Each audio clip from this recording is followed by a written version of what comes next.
Aéroport président Modibo Keïta, Sénou. Au pavillon présidentiel, les honneurs sont rendus au président de la transition, chef de l'État, son Excellence le colonel Assimi Goïta.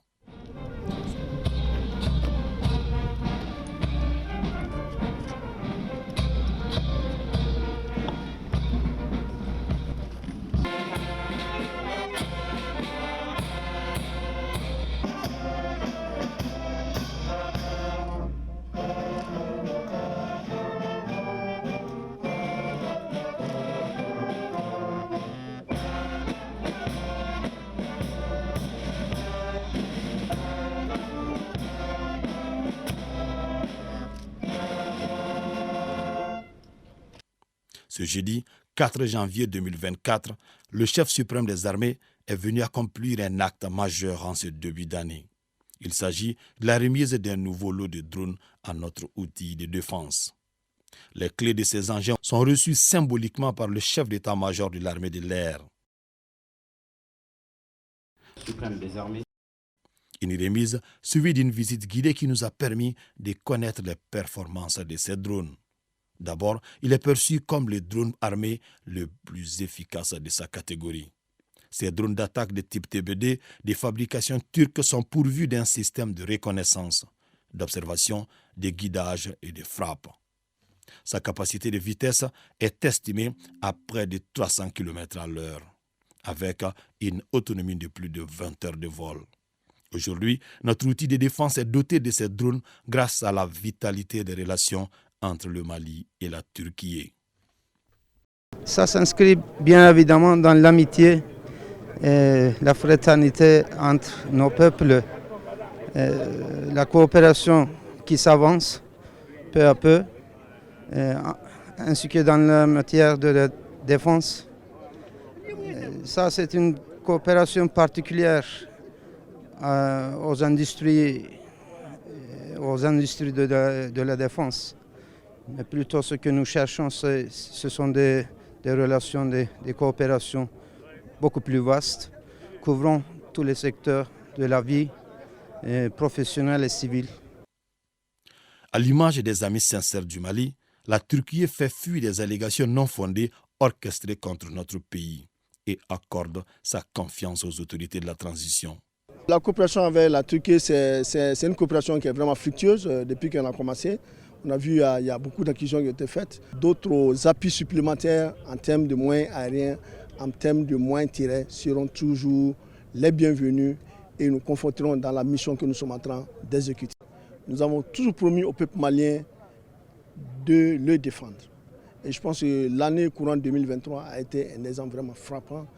On a atteint des objectifs vraiment majeurs dans le cadre de la reconquête, dans le cadre du redéploiement, dans le cadre de la souveraineté et le retour de la souveraineté du Mali, particulièrement dans les régions du Nord. Et on a vu aussi, on a déjoué pratiquement toutes les pronostics. Les gens pensaient à un vide sécuritaire après le départ de la MINUSMA. Nous sommes arrivés, malgré un environnement qui était vraiment fébrile, nous sommes arrivés à récupérer pratiquement toutes les emprises de la MINUSMA. Aujourd'hui, comme le président de la transition l'a dit dans son discours, c'est pratiquement l'opération Doukoloko, c'est la première phase. Kidal, Tessalit, Aguelhok, pratiquement, nous avons bouclé pratiquement toutes ces emprises. Donc je voudrais profiter de cette antenne pour dire qu'il y a des objectifs qui ont été atteints. Mais il faut reconnaître le territoire immense. L'immensité du territoire du Mali a été toujours un défi. Et la défense d'un territoire immense reste toujours un défi.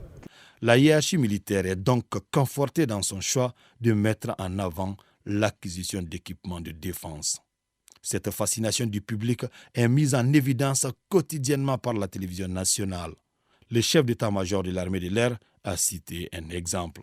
Hier soir, je regardais au journal de l'ORTM un reportage très intéressant sur l'impact des vecteurs aériens dans la guerre contre le terrorisme.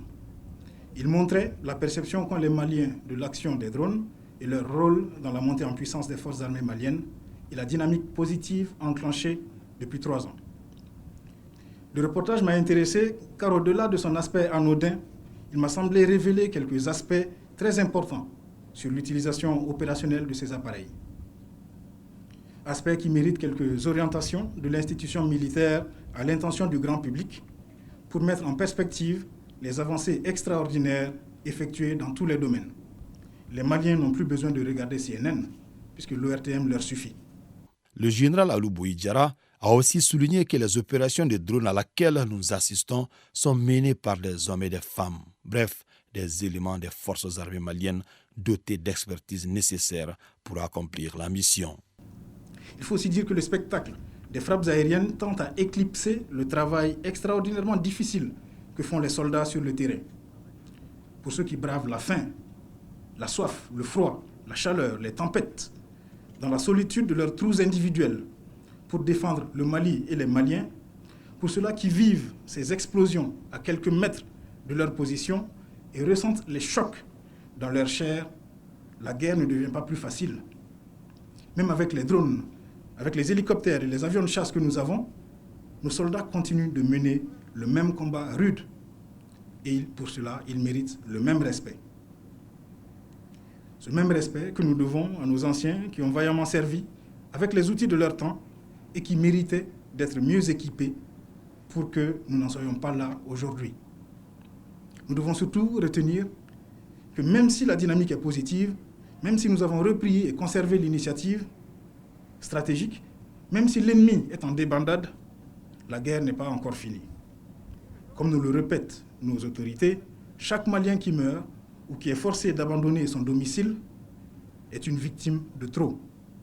Notre devoir est de donner notre vie aux besoins pour créer des conditions favorables à la normalisation de la vie des Maliens. Et le vrai baromètre de notre succès n'est pas le nombre d'ennemis tués, c'est le nombre de citoyens satisfaits. Ce processus de réarmement de l'armée malienne s'inscrit dans le cadre de la mise en œuvre du plan de remontée en puissance des FAMA. Dans son intervention, le ministre de la Défense et des anciens combattants a rappelé les efforts déjà consentis dans ce sens. Efforts à l'actif du président de la transition, chef de l'État, le colonel Assimi Goïta. Monsieur le président de la transition, vous nous avez doté des équipements les plus sophistiqués, des armements et des équipements individuels, aux véhicules de combat terrestres, aux radars de surveillance de l'espace aérien, aux avions de chasse, aux hélicoptères de combat et de manœuvre, aux drones de reconnaissance et d'attaque.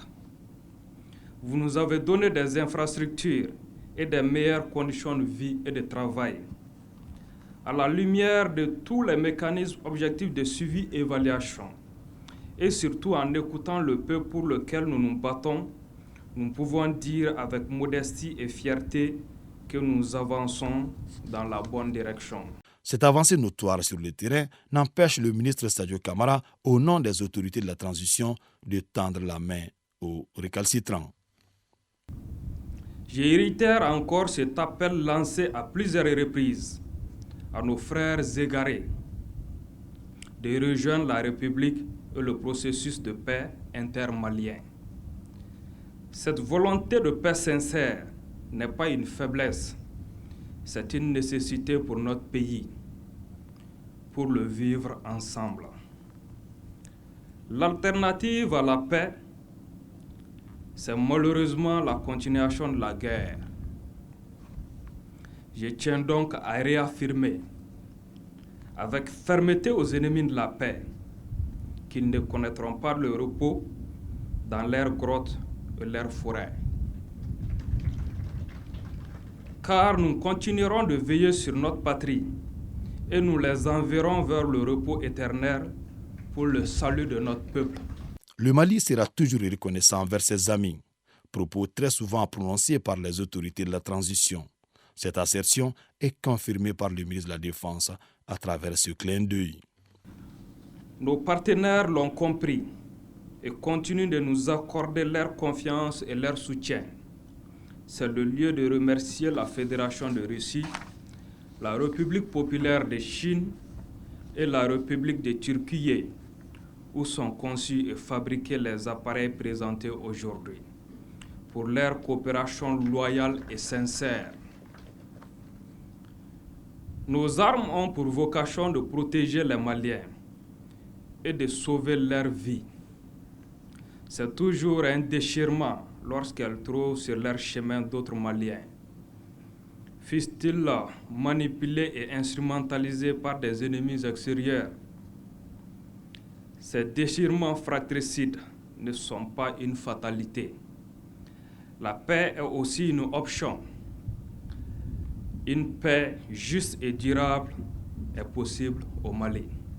Le chef suprême des armées, le premier ministre, le président de l'organe législatif de la transition, les membres du gouvernement et autres personnalités témoins de cette cérémonie de remise ont apprécié une manœuvre au sol du drone TBD avant de quitter le pavillon présidentiel de l'aéroport président Modibo Keïta, Sénou.